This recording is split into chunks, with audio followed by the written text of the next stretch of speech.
I cannot believe that we are a week out from Flock in Seattle, which I'm really excited about going to, but it means that the summer feels like it's almost over. So hold on to those last fleeting days of summer, and I will see you on the other side.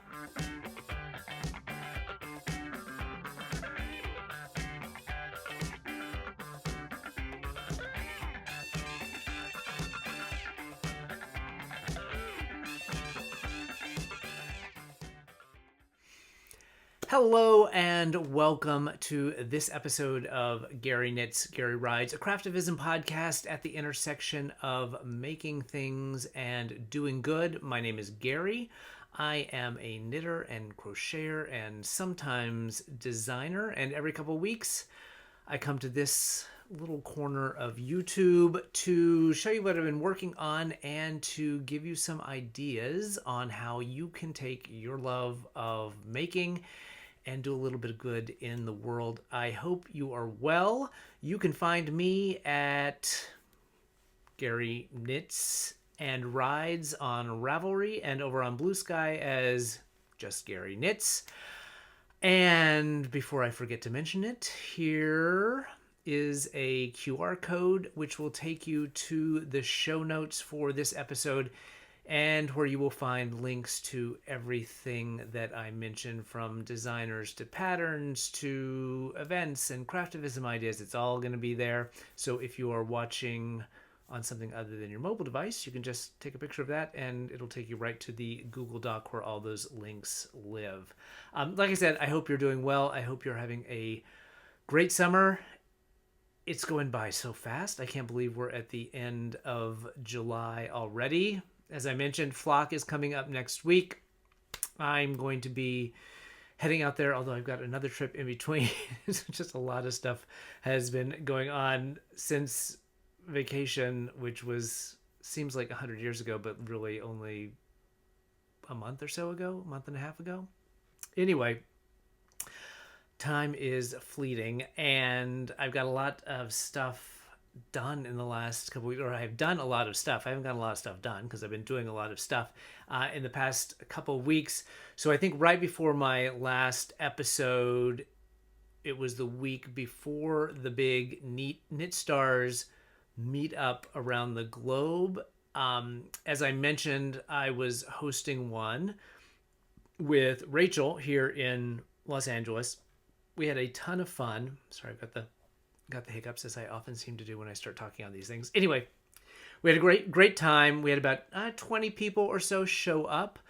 We started out at the Knitting Tree LA, which is the home of the Emotional Support Chicken. Also happens to be my local yarn store. Annette, the owner there, was super generous with the space. She had a bunch of classes going on because it was a Saturday. So she had a weaving class going on. There was, interestingly, a crochet class going in the back, and they were making one of the mix and match projects from the book that, if you are a recent watcher of the show, you know, back in the fall, I was working on a baby blanket project from that mix and match crochet book. But they were doing a class there, so I was able to show them my photo of my finished project. So that was fun. And so we all kind of hung out there for a little bit.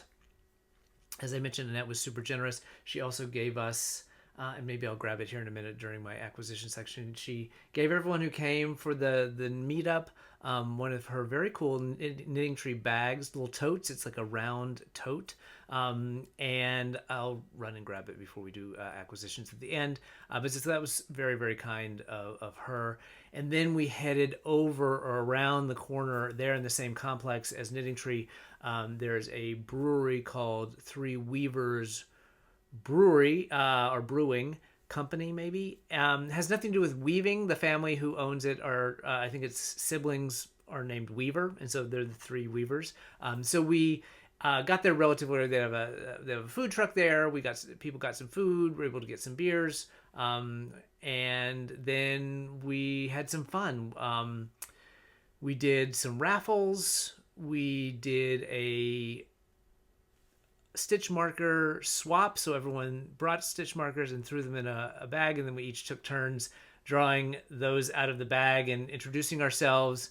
It was really cool because people came from all over the greater Los Angeles area. So people came from the Valley, people came down from the South Bay, San Pedro. I think there was someone from Long Beach. Even from further out east, although I think that there were a couple more of the meetups going out in the east, out in the desert. I think there was one at La Quinta. I think there was one at Buku Yarns, which is another local yarn store further east, I think in like Riverside County somewhere.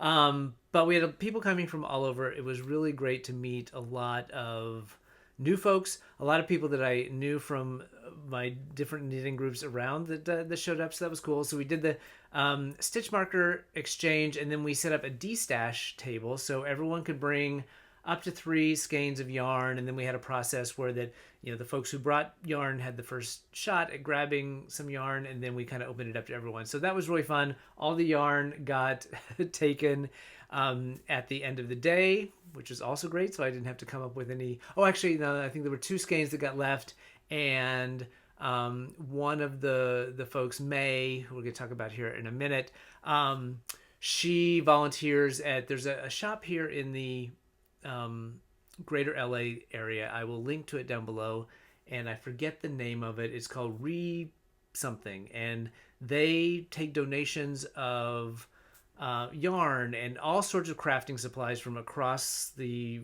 sphere in terms of different crafts. And then it's a resale shop, and so you can go in there and they have yarn, and they have knitting needles, and they have painting supplies, and they have cross stitch and needlepoint supplies. And it's a really cool. I've never been, but I've seen lots of stories about it online. It looks like a cool shop. So there were 2 skeins left over. May volunteers there, and so she took those to the shop, which again I will link down below because I can't remember the name of it, like reuse or recycle or something. So that was great that people were able to get some yarn. People were able to get rid of some yarn. I got rid of my 3 skeins and only walked away with 1. So net 2 down. I haven't updated my yearly total. I'm still down, but because progress on knitting projects has been relatively slow, the negatives are not coming in as fast as I would like them. But it was a really fun afternoon. There was a guest appearance by season 10 Knit Stars star London Kay, who is a huge name in the crochet world. And so she and her mom stopped by. She has written a book called Crochet Baby, I think. I will link to it down below. They had copies of it at Knitting Tree, so a couple of people were able to pick up that, and then she was very kind and signed their books for them.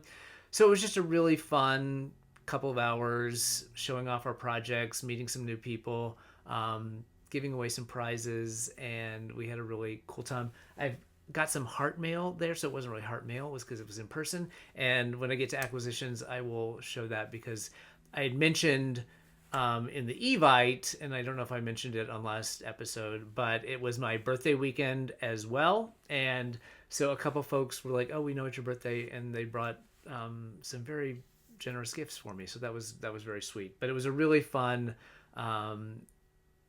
day, and we zoomed in. Knit Stars, Shelly and the team at Knit Stars were doing some virtual meetups, so I think they had 2 over the course of the weekend. And so we dialed into one of them and were able to show the camera around. So it was just a really fun afternoon, and meeting a bunch of people local in LA. So it's always cool to meet local knitters. And then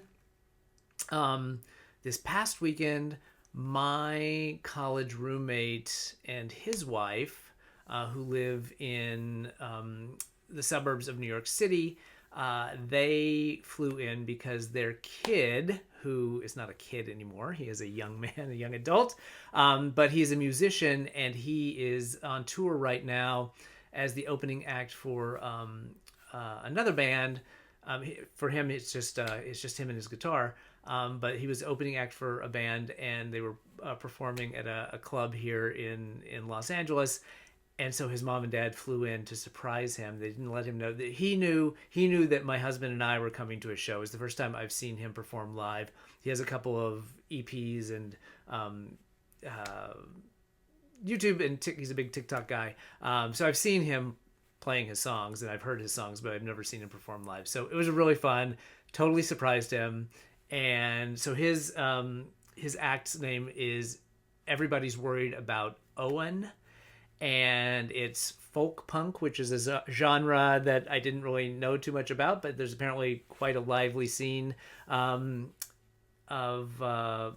folks who play and enjoy folk punk. And he was opening for a really, really fun band called Sarah and the Safe Word. More straightforward rock and roll, although I think they sort of, I don't know if they dubbed themselves, or I saw them described as cabaret rock, which totally fits. They're very theatrical. If you're a musical theater person, some of their songs kind of remind me of the music from like Hadestown, or the show a few years ago about the Halley's Comet, something, Natasha Pierre and the Comet of something, kind of that vibe is what I got. But it was really great. They were amazing performers. Violin player, regular rock band drummer, but it was a really fun show. So we surprised them. But for 3 days while they were visiting here, I played LA tour guide, which, since I'm not really a local, I've only been here for a few years. It's always fun because I always discover something new. We don't really live in LA. We live sort of in the suburbs. But so we spent 3 days driving around. We went to some really cool things. Went to go see the Watts Towers, which had been closed during the pandemic for some renovations or refurbishment of it. It's a really cool public art project that this very eccentric guy back in the 40s and 50s built in Watts, which is a historically African-American community kind of in central Los Angeles. And it's open back up to the public. Really interesting story. This guy kind of came here from Italy and built this crazy thing, these huge tall towers out of concrete and found objects, and then abandoned them and like moved to the Central Valley and never built anything again. It's really, if you're ever in LA, highly recommend. The tour is like 20-30 minutes. You get to go in and get right up close to the structures, and it's just a really unique site in LA. We also then went to Hollyhock House, which is a Frank Lloyd Wright house here in Los Angeles. Is beautiful and a really also very cool site. It's just kind of right plopped down in the middle of Hollywood. Was built for this oil baron heiress back in the, I don't know, 30s maybe, but very cool structure. And then we actually we went to the Sony. They said we wanted to do something like super touristy.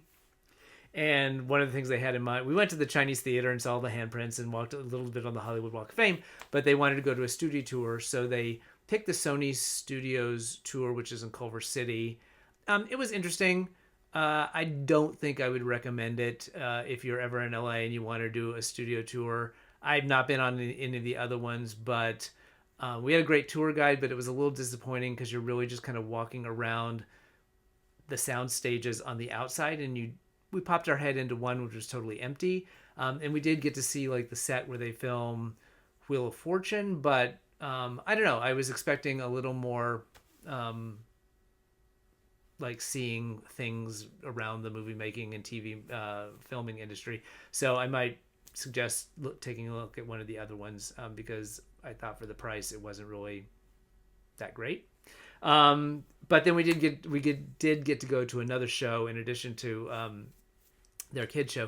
We went to the Greek Theater, which is the other big outdoor venue besides the Hollywood Bowl. It's significantly smaller than the Hollywood Bowl, but we saw Father John Misty, and then Lucinda Williams and Hamilton Lighthouser were opening for him.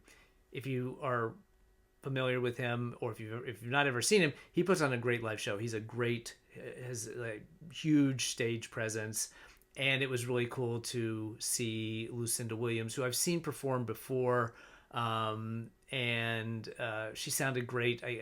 She had a stroke, I think, in 2020, so she's a little slow moving in terms of like getting on the stage, and she doesn't move around a lot on stage, but her voice sounded fantastic, and so that was really fun to see. And it was a beautiful night in LA, a little colder than I think my friends from the East Coast were expecting. Once the sun goes down, it can drop pretty quickly into the low 60s, even in the summertime. So, but it was a great time. So that was a fun but busy couple of weeks, and I'm filming this hours before the next wave of house guests come. So we have some family coming in for the next few days.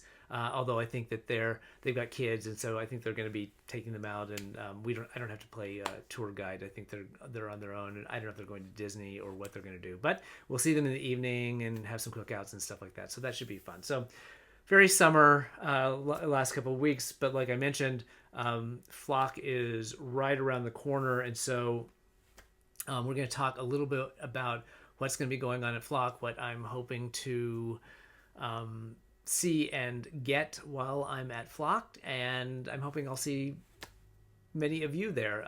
If you are wandering around, I'm only going to be there on Saturday for the marketplace. I have to get back for another concert on Sunday night. But if you see me, say hi. I'd love to see you. I'll try to bring some, oh my gosh, these hiccups, my goodness. I'll try to bring some pens and some stickers, if I remember, if anyone doesn't already have one, hit me up for one. But before we get into the knitting and the flocking, let's do the giveaway from last time. So I have this beautiful sparkly, why are we not focusing here? Usually when I cover my face, but this beautiful sparkly yarn from Green Goat Ranch, super chunky. And I asked folks to put a comment with the word sparkle in it, and a number of you did. And the winner is Texan Guy 79. I think that's the handle. It's Tony. I know, Tony, you were also a winner in the Pride Pod Mao. So I have your address. So unless it has changed in the last few weeks, I will drop this. I'll double check with you, but I will drop this in the mail. And congratulations, and thanks for commenting. That was fun. So let's just do it again. Speaking of Flock, this is something that I picked up at the very first Flock. So this is vintage Flock. Wow, it's so weird that we're not getting focusing. I don't know what's going on with the camera, but this is the Flock colorway from the 2023 Flock called Pump Up the Volume from Junie and C. It is fingering weight, 75-25, would make some really fun and bright socks, or one of those great single skein little bandana kind of scarves. I think that would be really fun for a pop of color. So if you are interested in winning this, comment down below with Flock in your comment, and next episode I will draw a name and get that in the mail to you. So okay.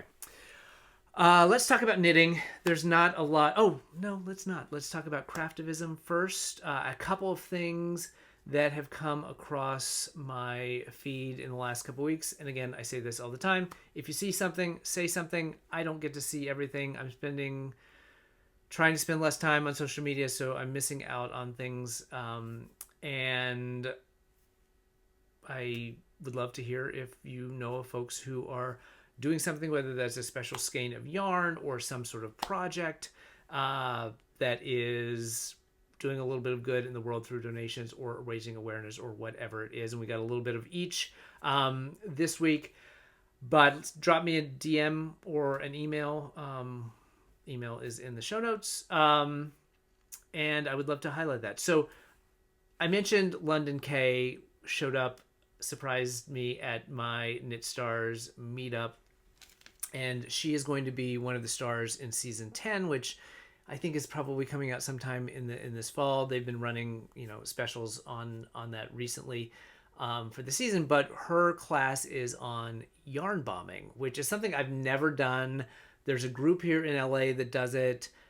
Every time I see one of their like posts saying like, "Oh, we're going to meet up at this," I feel like I want to go do it, but I've just never taken the time to go and do it. But her Knit Stars masterclass is going to be on yarn bombing, which just sounds really fun. But someone sent to me a link to a global group called Roses Against Violence. And their project is to raise awareness against violence against women. And one of the ways that they do that is to crochet these, and here's a picture, these little purple roses, and attach a little tag sort of saying, fighting against violence against women, roses against violence is the hashtag. And they just kind of yarn bomb those. They affix them to things around their hometown. I believe that this movement started in Austria, but in like 2018, but has spread around the world. And someone forwarded it to me, so I thought that was a really fun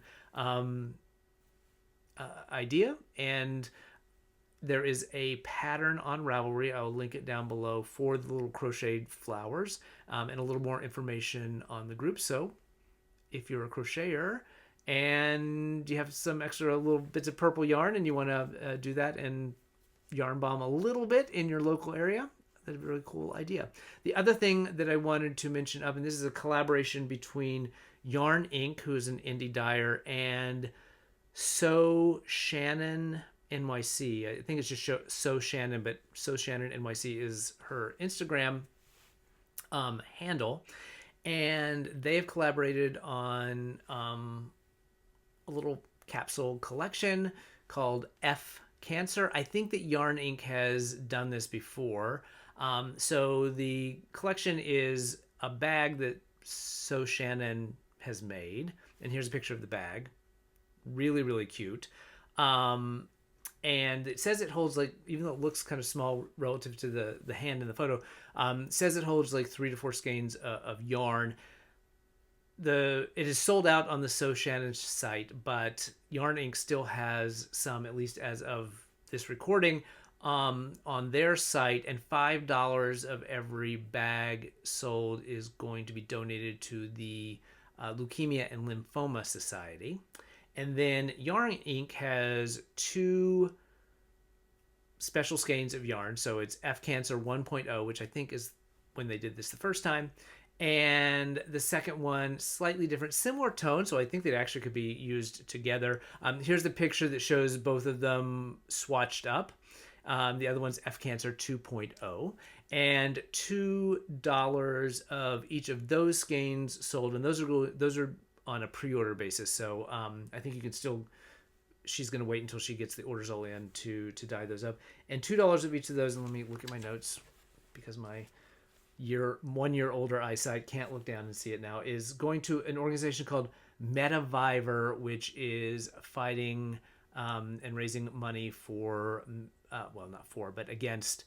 For the treatment of and hopefully cure of metastatic breast cancer. So $2 of each of those, $2 per skein of each of those F Cancer skeins is going to be donated to Metaviver. So all of that is linked down below, links to the websites where you can pick those things up, links to the charities that the funds are going to be donated to. So very cool, beautiful yarn. So go check that out. So now we can talk about the knitting, no crocheting.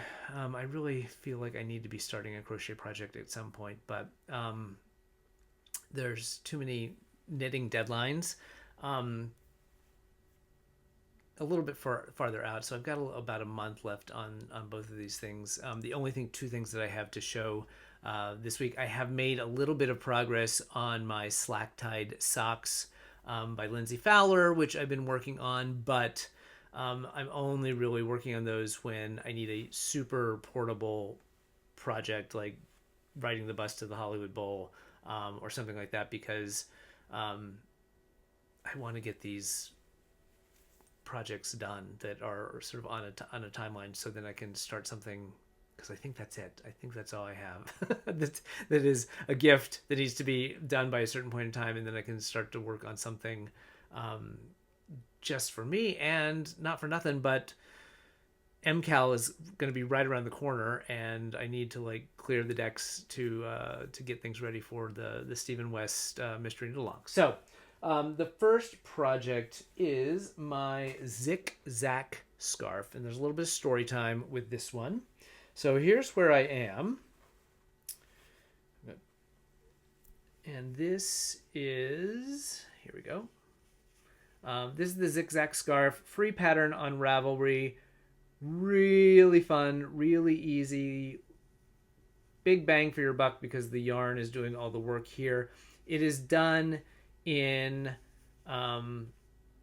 2 different colors. I'm doing it in 2 different colors of Lang Mille Calorie Baby, which is a fingering weight, long color change, sort of self-striping yarn. And then it's a free pattern, so I can describe it fully to you. Every 2 rows, you switch the colors, so that gives it this kind of Missoni looking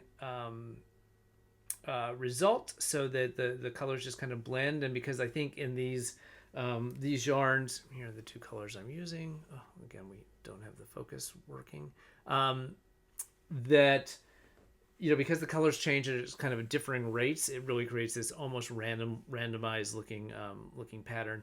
Very, very, as I said, very, very simple. It is a 12 stitch repeat. I cast on I think it's 96 stitches, which is the what they recommend. The pattern says you can complete it in with 2 balls of each. They're 50-gram balls. I think that would make a relatively short scarf if you did the 96. This is a nice wide scarf, but I had to pick up some extra yarn to get it to what I think the length is going to be that I want it to be. So I said there's a bit of a story time here. This is a pretty good, as I said this I think last time, but given how simple the pattern is, I still make plenty of mistakes on it. Most of them are, losing my count, and I can, if I've gotten to the end of the row, I can usually tell. And now I'm getting better about finding it mid-row. Like if I feel like that's not where the knit 2 together is supposed to go. But what had happened was, and I think this is sort of the perils of social knitting. So I think I picked this up. I didn't get to do any knitting at my Knit Stars meetup because I was too busy organizing drawings and games and whatnot. So I think this had happened at my my regular like local library knitting group. I picked it up last week, and one thing I did that was part of the problem was I didn't switch the yarns every 2 rows. So there was, when you carried up the side, there was one where there was a little bit longer carry, and I was like, I'm not going to tink it back. I'll just have that one place where there's a little, on the edge, there's like a little longer piece of a carry. It'll be fine. No one's going to notice. The person that the gift is for is not a knitter, and hopefully wouldn't notice it. But what I'd also done, and I did not realize it until I had knit probably about 4 inches, was at one point I went one way with one color, must have put it down or was talking to someone, picked it back up, and then started knitting with the other color across, and then carried on doing 2 rows of each color. What that does is switches the right side to the wrong side. So there's hopefully you can see, but this is the right side and this is the wrong side. So it's subtle, and the recipient may never have noticed it. So this side, the pearl bumps are sort of the more visible, and the lines are a little less distinct and clear because you don't have the 2 lines of the same color, and or you do, but it's on the reverse side. It's the pearl bumps that make it look different. But you can see there's definitely a right side and a wrong side, or there's two distinct sides. And so what had happened was when I went down with one color and then followed up with the other color and then started the pattern correctly again, it flipped that so that there was just a point where this little marker is now, where the right side became the wrong side. And I was sitting outside knitting, and I was like, this looks strange, like something's off. And then I kind of realized what I thought I had done, because I was like, it looks like the wrong side is now on the right side. And so I had to frog back, and sure enough, I found, luckily it was also past the point where I had the extra long carry, so I got to deal with two mistakes at the same time. But I had to frog back about 4 inches, which was a full week's kind of knitting on it, and then pick it back up. I'm about halfway back from my mistake, but it was very frustrating for me, and kind of ruined my vibe there for a minute, and especially since one of the things I am realizing is why I don't knit a lot of just plain scarves, because they take a really long time, especially in fingering weight, and it's a little bit boring. But we're back on track. I now know what to look for when I pick it up, to make sure that I'm not going to do that again. I'm right now in a precarious position where I've stopped halfway through the color repeat, so I'm working yarn on both ends, but I know what I'm doing now. So I do love the way that the pattern works out, and I think it's a really cool effect using the two different yarns. It would be fun to have one for myself, although we don't really use a lot of scarves here. I think that maybe a cowl would be a better use for me in the fingering weight, or do something like a Noro yarn that has the same sort of long color repeats, but at a heavier gauge, so it doesn't take months and months to finish the scarf. So that is project one that I've been working on. That is now my more mobile project. As I said, I've got the trip to Flock. That's a 3-hour flight. I've got another work trip, which is a couple flights, and some downtime. So I'm hoping to make some good progress on that. Finish those first 2 balls for sure, and make some headway into the next set of yarns.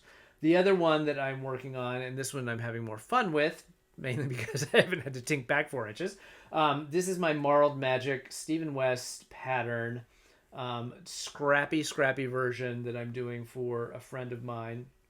And let's see, it's a little precarious because I'm afraid that I'm going to pop the stoppers off of these and lose some stitches. But I had been, I think last time, on this wedge, this yellow wedge.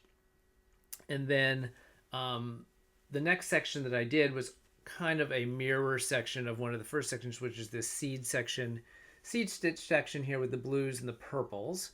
And I kind of continued, so that one ends, and this actually was a start, but that edge is in the green, then there's the stuff in the middle. And so I kind of picked back up with the green and then went through gray, and then started to blend in this sort of magenta-y color. There's one of the grays that had some of that in it, and then ended up with more of one that has, instead of the gray, more of a white. So that is the big section that I finished up in the last week. And then it's everything's scrappy in this, except I did want some continuity in I'm making the large size. There's 2 sizes, and the smaller size I would have stopped then and then just done a border. This one has then it's another short row wedge. It's going to be kind of like a triangular section. I'm doing it in these 2 very bright orange and hot pink colors. So it's called Marled Magic. Every section is marled in a different way. This one is going to be a constant marl with those 2 colors. And then you do, again, a kind of a mirrored section, because she likes orange, the person that this is for. And there's some, kind of a rustier orange in there. There's kind of a brighter orange and yellow blend in there. I wanted to try to tie it together, even though it's kind of scrappy. And so both of these wedge sections, which are going to be on kind of either side of this. So one's here, and then the other one is going to be picked up along the edge with that orange there, are going to be done in these same two colors. So hopefully that kind of ties it all together, pulls the orange from the various bits and bobs, and then kind of creates a bit of a frame. The two colors, so those are the two that are not scraps, because I didn't have enough of anything to really do those two full sections. So I grabbed two full skeins that I had that I thought worked together. The hot pink is Unicorn Republic, I think is the name of it. Republic of Unicorns,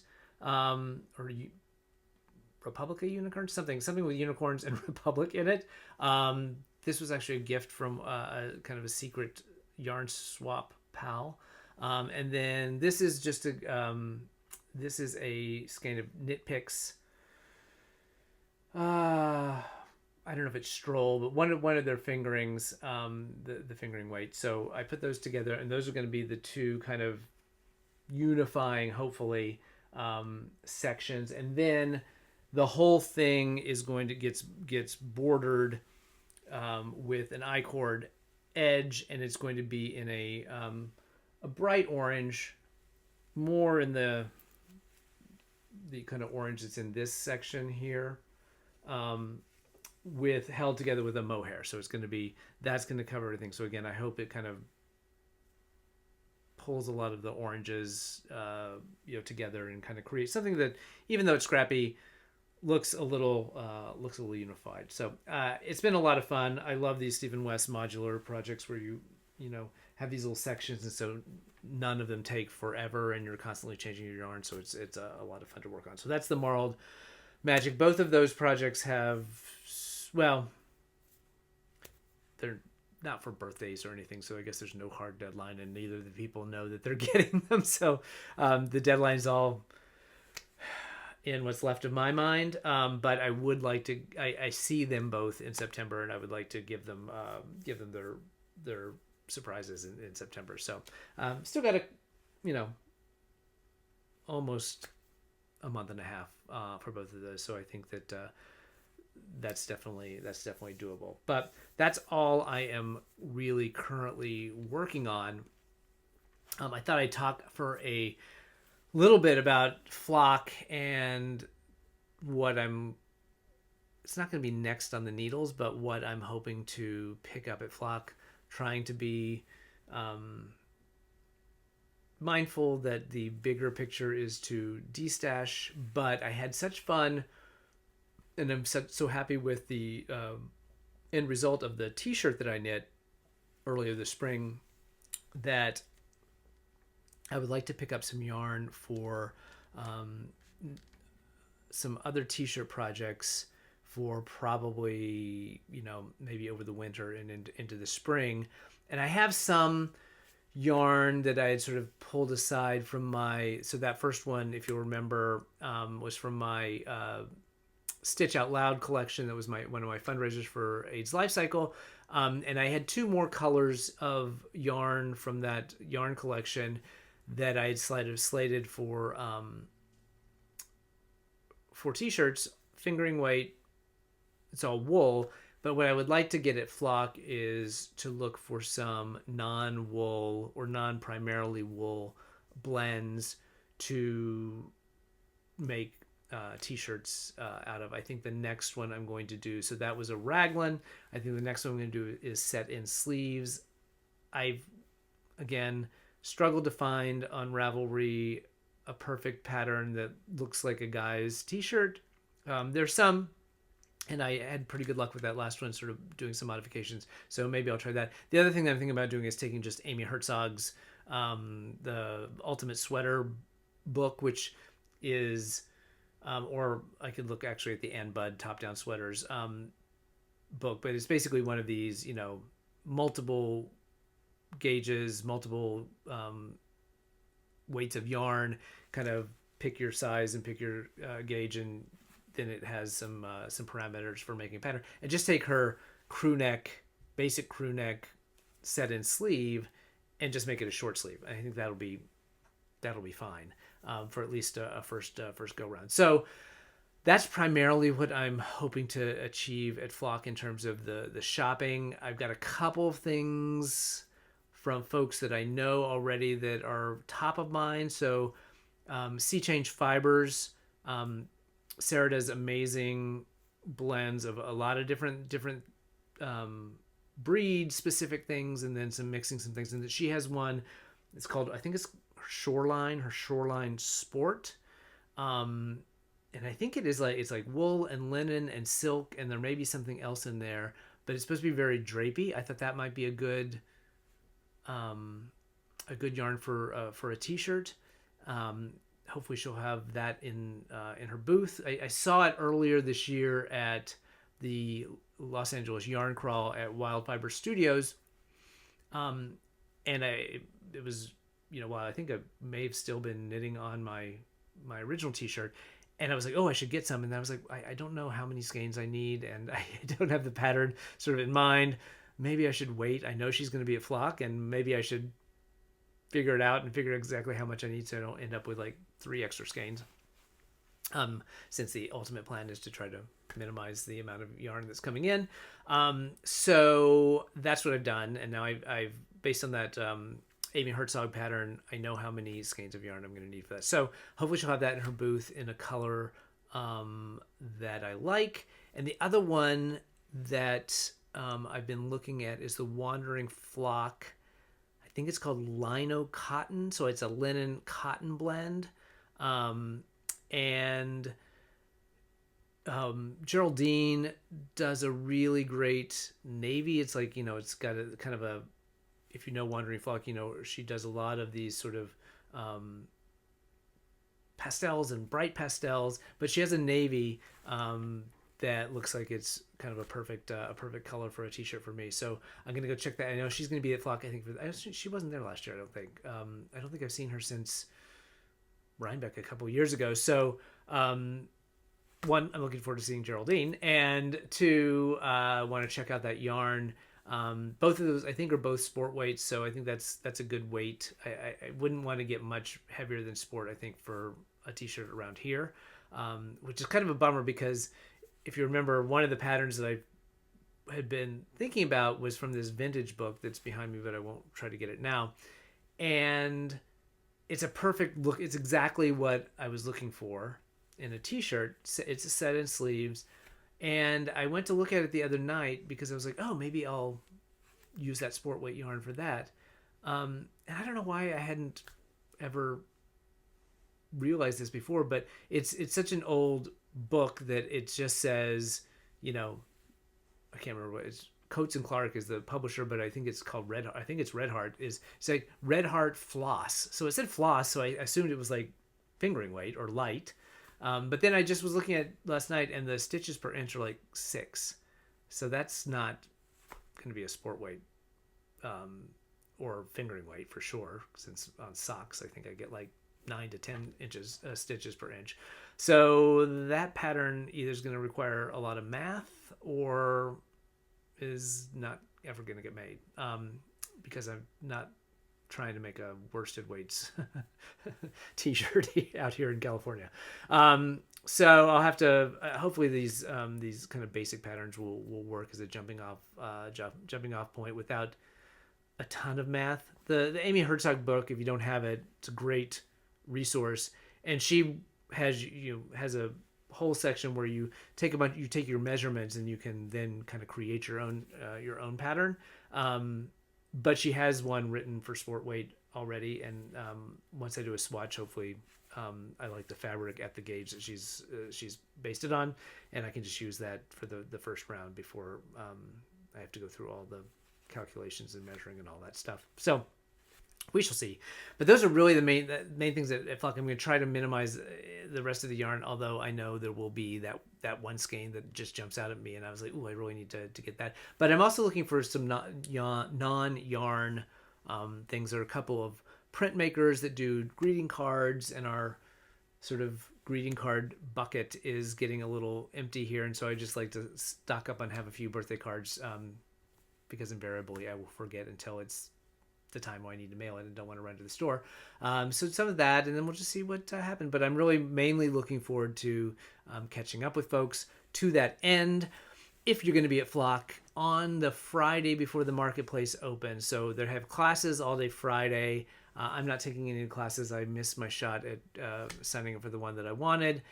So they have classes all day Friday, and then Saturday and Sunday the marketplace is open. So Friday night, before the marketplace, we Professor Pearl and myself are hosting a meetup. We did this last year. It was a ton of fun, and so we're doing it again. It's going to be at the same place, McMenamin's Six Arms. So it's about a 6-minute walk from the convention center and from the hotels that are right there around the convention center. Just kind of up the hill, Capitol Hill a bit.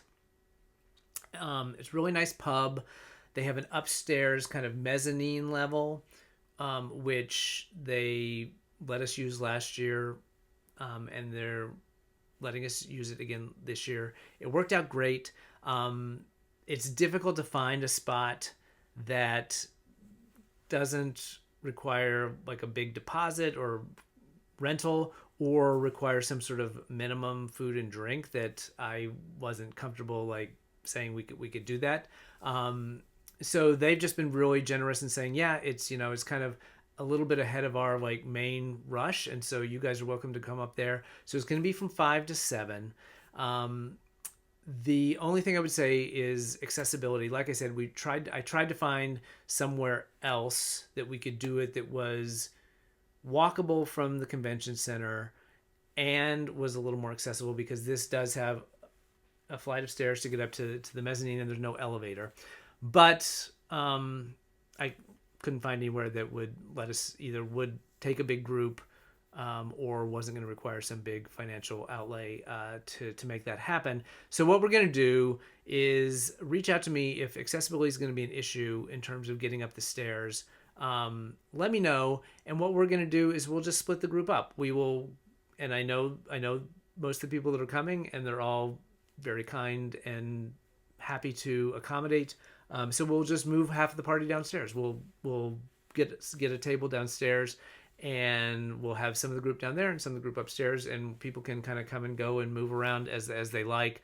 But that was the less than ideal, but hopefully workable solution if there are some accessibility issues for folks. So just let me know. Either send me an email, or when you respond to the Evite, which is linked down below, and we'll make that happen. So like I said, 5 to 7, and so I figured folks can either have something to eat there, or then frees people up if they had dinner plans to go do that. It'll just be a very chill hangout. Meet new folks, show off what you're working on, talk about what your plans are for Flock. And I think we've already got 25 people or so signed up, so that's really cool. And the RSVP, like I said, or the Evite is linked down below, so just click on that for only to kind of give the bar a heads up, so they can make sure that they're staffed. Last year, they dedicated a server for us who got quite a workout going up and down the stairs, but it worked out perfectly. Like, I think they had a very good night because I think everyone was very generous, and we were able to have as much food and drink as we want. The only other thing I would mention, if you are planning to come, the bar, all they ask is that we didn't do 50 different tabs or checks. And I said, well, maybe what I could do is just ask folks that, at the table you're at, if you could all just manage one bill per table. And she said, the manager said that sounded like a great, a great solution. rather than do just one bill, and that would be a nightmare for probably me because I would be the one having to calculate it all at the end of the night or end up getting shortchanged or over having too much money. So if you're going to show up, just plan to do one bill for table. So to that end, I would say ideally having some cash or having one person pay with card and everyone else pay them cash would be the best solution. What I will try to do, if I can remember, is to go to the bank and get a bunch of small change. So if folks need to change, 20s or whatever, I can give them some change and we can make it a little easier for everyone. So I'll have to make a note for myself to try to do that, to come with lots of 5s and 1s and things like that. So hopefully we can make change and keep it simple for everyone. So yeah, I'm looking forward to Flock. I'm looking forward to the meetup. It will be a fun evening. And Flock, if you haven't been before, unless something dramatically changes this year versus the last 2 years, it is a great, probably the best fiber festival that I've been to in terms of quality of the vendors, the venue that they've got. There's lots of space to sit around and knit. It's very open and light, and well located right downtown, close to public transportation. Really, thumbs up for the organizers. So I imagine it's going to be much the same this year. They have some programming during the day, so they have like some talks where they have the seating, but they're also just tables where you can sit around and knit. So if you knit or crochet, if you see me at Flock, come say hi. I would love to meet everybody. So that is it in terms of Flock. Let's talk about acquisitions. As I mentioned, a couple folks showed up to the Knit Stars meetup with little birthday gifts for me. It was my birthday weekend. And that was just very, very sweet. So May, who I mentioned up front, who works at the resale shop, is a weaver. And I think that's her primary craft. But she wove this beautiful, look at this, scarf. And gifted it to me. So I was thrilled. And it's a nice weight. Because it's not a super heavy like winter scarf, but it would be great for a fall scarf. And luckily we do get to go to New York several times during the year, and I do have a trip coming this fall for work, and I'm sticking around a couple extra days. So I think this will be one of the scarves that I'll probably take one of my shawls as well if it happens to drop down. But this was really beautiful. So thank you, May, for that. It was nice to meet you. She was a new to me person, and she was a delight. And then the other thing is someone who is very close locally to me here was Shirley.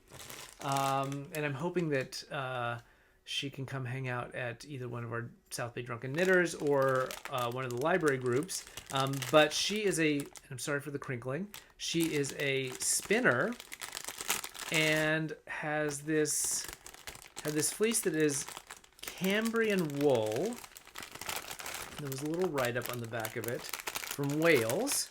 The Cambrian Mountains are a remote upland area in the center of Wales, and this is the Cambrian Wool Community Interest Company selects the finest fleeces from these farms and processes them in the UK into comb-topped and worsted yarns. The sheep are known as Welsh mules, and is a cross between a native upland sheep, in this case the Welsh Mountain, and a blue-faced Leicester. So it says the wool has a beautiful sheen, incredible bounce, and long staple length. So she had several different colors of it. I'll try to put sampling here. And so these little, I guess they're about 20, again, focus, these 20 grams. So there's some these nice, dark, rich colors. So browns and purples, and then there's a couple of blues in there. And what I'd like to do, and I think they're 5, so that's 100 grams total. I have to do a wraps per inch to see, but it looks to be like a heavy fingering, maybe sport weight. If I could find a cowl that I could do with 100 grams, or maybe take like a charcoal gray and use these as pops of color. Maybe like a mosaic or a slip stitch pattern. Because it's hand spun, and someone can weigh in. I don't know how hand spun works in terms of like stranded color work, but I think because it is, it's a little thick and thin. It's pretty evenly spun, I would say. It's pretty uniform throughout. But maybe slip stitch color work or mosaic would be kind of cool. But I think something subtle, so like a darker color, a darker gray, or maybe a light gray with those like sort of rich dark colors as the contrast would be very cool. So thank you, Shirley. That was lovely, and I hope I can see you at one of our local knitting groups. I know she's a busy mom, so it's not always. Her weekends are probably precious to her, so I could totally understand. But that was it in terms of acquisitions. I don't think I got anything else. Obviously, there will be stuff to talk about next time from Flock, I imagine. And yeah, I'm looking forward to being able to share that with you. So next episode, we'll do a little recap of Flock. Hopefully these hiccups will be gone by the time I sit down again. And until then, I hope you are enjoying what feels like the tail end of summer, although I guess technically we have until Labor Day, but it's going to be here before we knew it. But be safe. If you've enjoyed this, please like and subscribe and do all of the YouTube things. Don't forget to drop a comment down below with Flock in it if you are interested in winning the giveaway. And I will, if I don't see you in Seattle, I will see you in a couple weeks. Thanks a lot. Have a great day.